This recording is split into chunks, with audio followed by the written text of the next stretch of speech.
أكدت نقابة الفنانين السوريين عدم صحة الأنباء المتداولة حول وفاة الفنان الكبير دوريت لحام. وأوضح مدير فرع دمشق لنقابة الفنانين السوريين تماضر غانم أنها ملت من نفي الشائعات في الأواني الأخيرة، مشيرا أن البعض تفرغ تماما لبث الشائعات يوميا، وبات لزما على النقابة توضيحها ونفيها.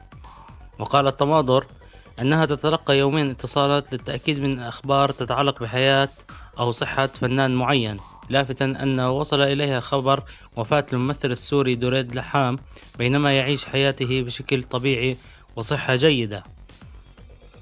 وناشدت جميع الصفحات على مواقع التواصل الاجتماعي التوقف عن نشر مثل هذه الشائعات، مشددا على أن حياة الناس غالية.